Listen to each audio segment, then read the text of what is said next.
आइए जानते हैं आज के कुछ प्रमुख अंतर्राष्ट्रीय खबरों को। पहले एक नजर आज की हेडलाइंस पर। ज्योतिर्मठ परिसर में आई दरारें, शंकराचार्य गद्दी स्थल के सामने आई ये तस्वीरें दे रही तकलीफ। गांजा सप्लाई करती थी अंजलि की दोस्त निधि, 3 साल पहले हुई थी गिरफ्तार।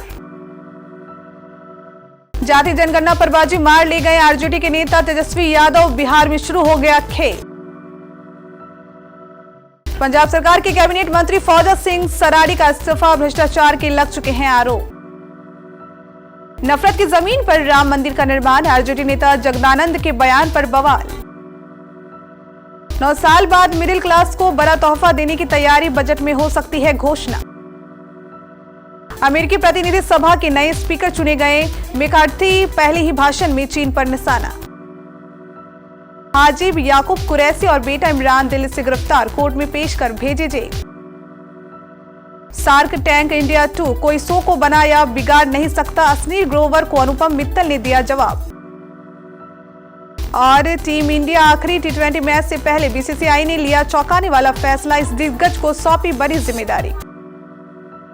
जोशीमठ में भू धंसाव की चपेट में ज्योतिर्मठ परिसर भी आ गया है। परिसर के भवनों, लक्ष्मी नारायण मंदिर के आसपास बड़ी बड़ी दरारें पड़ गई हैं।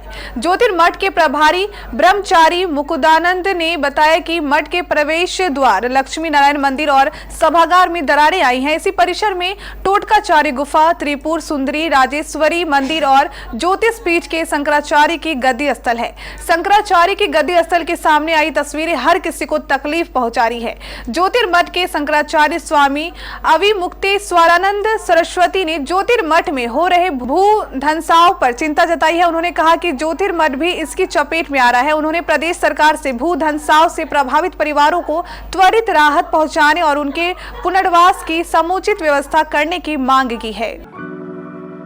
कंझावाला कांड में एकाएक बड़े खुलासे हो रहे हैं। अब निधि के अतीत से जुड़ी एक बात निकलकर सामने आई है। दरअसल हादसे में जान गंवाने वाली अंजलि की दोस्त निधि गांजे की सप्लाई करती थी। उसे 2020 में अवैध तस्करी के खिलाफ NDPS एक्ट के तहत गिरफ्तार किया गया था। इस दौरान उससे 10 किलो गांजा बरामद हुआ था। 15 दिसंबर 2020 को उसे मुचलके पर जमानत मिली थी। निधि 9 दिन तक जेल में रही थी। निधि को आगरा कैंट स्टेशन पर 6 दिसंबर 2020 को गिरफ्तार किया गया था। वो तेलंगाना के सिकंदराबाद से गांजा लेकर दिल्ली जा रही थी। निधि दिल्ली के सुल्तानपुरी की ही रहने वाली है। अंजलि की मौत के मामले में निधि के बयानों पर घमासान मचा है। वहीं अब सवाल ये भी उठ रहा है कि आखिर क्यों पुलिस निधि को लेकर बातों के खुलासे नहीं कर रही है। बिहार में जाति जनगणना कराने पर सहमति नीतीश कुमार के शासन में बनी और जनगणना का काम का भी पूर्व घोषित तिथि 7 जनवरी से आरंभ हो गया है। इस गणना का नफा नुकसान तो भविष्य के गर्भ में है, लेकिन एक बात पक्की है कि राष्ट्रीय जनता दल की चीर प्रतिपक्षित मांग पर आखिरकार अमल हो गया। यानी सीधे सपाट शब्दों में कहें तो जाति जनगणना की शुरुआत करा आरजेडी ने अपनी पहली रणनीति जीत हासिल कर ली है। इसलिए कि नीतीश कुमार जब बीजेपी के साथ एनडीए की सरकार में थे तो आरजेडी के तत्कालीन नेता प्रतिपक्ष तेजस्वी यादव ने ये मांग नीतीश कुमार से की थी।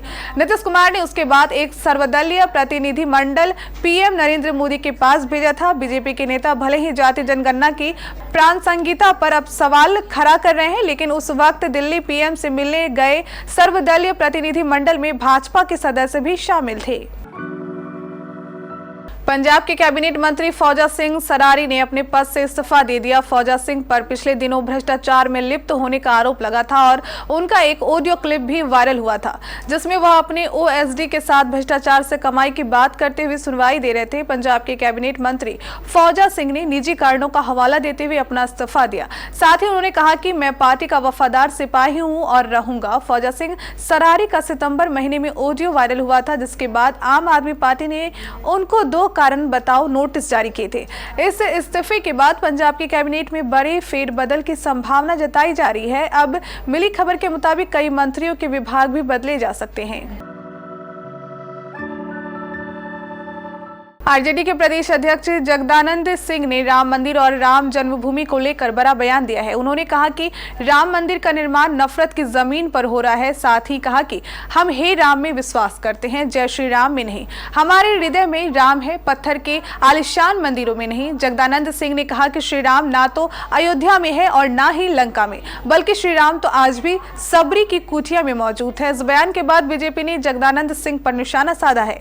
बीजेपी नेता शहजाद पूनावाला ने कहा कि जगदानंद सिंह ने राम जन्मभूमि को नफरत की जमीन बताया है।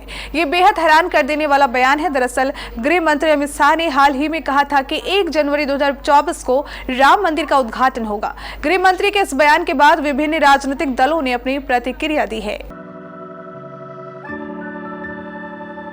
वित्त मंत्री निर्मला सीतारमण 1 फरवरी को फाइनेंशियल ईयर 2023 से 24 का बजट पेश करेगी। एक बार फिर इनकम टैक्स को लेकर मिडिल क्लास की उम्मीदें परवान चढ़ने लगी है। माना जा रहा है कि 9 साल बाद इनकम टैक्स को लेकर कुछ बड़ी घोषणा हो सकती है। इसकी वजह यह है कि यह मोदी सरकार के दूसरे कार्यकाल का आखिरी फुल बजट है। इस साल राजस्थान, मध्य प्रदेश और छत्तीसगढ़ जैसे कई राज्यों में विधानसभा चुनाव होने हैं। इन चुनावों को अगले साल होने वाले आम चुनावों का सेमीफाइनल माना जाता है। इसलिए उम्मीद की जा रही है कि सरकार इस बार बजट में इनकम टैक्स में मिडिल क्लास के लिए कुछ अहम घोषणा कर सकती है। आखिरकार अमेरिकी संसद के निचले सदन प्रतिनिधि सभा के स्पीकर पद के लिए विरोधी रिपब्लिकन पार्टी के प्रत्याशी केविन मैकार्थी चुन लिए गए। 15वें दौर के मतदान में वे निर्वाचित घोषित किए गए। शनिवार को उन्होंने नैन्सी पेलोसी की जगह संभाल ली। अपने पहले ही भाषण में पेलोसी की तरह उन्होंने भी चीन को निशाने पर लिया। उन्होंने ऐलान किया कि चीनी कम्युनिस्ट पार्टी के बढ़ते प्रभाव पर सदन में चर्चा होगी। केविन मैकार्थी 55वें स्पीकर चुने गए हैं। इसके साथ ही अमेरिका में कुछ दिनों से चल रही राजनीतिक अस्थिरता खत्म होने की उम्मीद है। 57 वर्षीय मैकार्थी सत्तारूढ़ डेमोक्रेटिक पार्टी की वर्तमान स्पीकर नैन्सी पेलोसी की तरह चीन के खिलाफ मुखर रूप से सामने आए हैं। बिग बॉस सीजन 16 की फैम अर्चना गौतम का समर्थन करने आज उनके भाई गुलशन गौतम बिग बॉस के घर में दिखाई देंगे। भाई गुलशन ने बताया कि शूटिंग मुंबई में पूरी हो गई है। शनिवार को वीकेंड के वार के एपिसोड में वह बहन अर्चना के पक्ष में बोलते नजर आएंगे।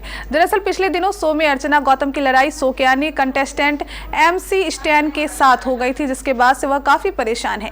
गंगानगर निवासी मॉडल व अभिनेत्री अर्चना गौतम पिछले 3 महीने से बिग बॉस के घर में है। घर के बाहर प्रशंसक उन्हें खूब वोट कर रहे हैं। शो में वह एक मजबूत कंटेस्टेंट के रूप में सामने आई है। सलमान खान भी कई बार अर्चना के व्यक्तित्व की तारीफ कर चुके हैं। शनिवार को वीकेंड के वार पर बिग बॉस ने सभी कंटेस्टेंट के घर वालों को बुलाया है, जिसमें अर्चना के घर से उनके छोटे भाई गुलशन गौतम नजर आएंगे।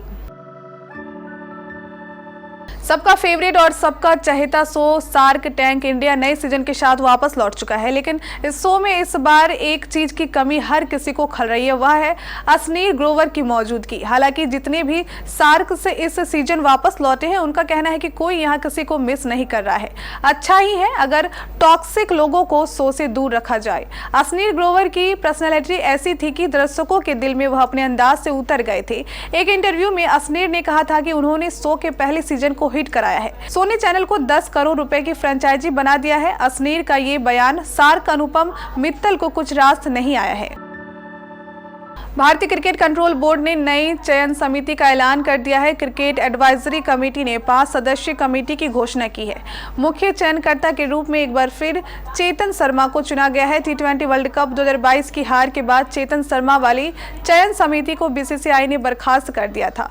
5 सदस्यीय कमेटी में चेतन शर्मा के अलावा शिव सुंदर दास, सुब्रतो बनर्जी, सलील अंकोला और श्रीधरन शरद को चुना गया है। सुलक्षणा नाइक, अशोक मल्होत्रा और जतिन प्रांजपे की सदस्यता वाली CAC ने इस 5 सदस्यीय कमेटी का सिलेक्शन किया है। चेतन शर्मा लगातार दूसरी बार भारतीय क्रिकेट के मुख्य चयनकर्ता बनाए गए हैं।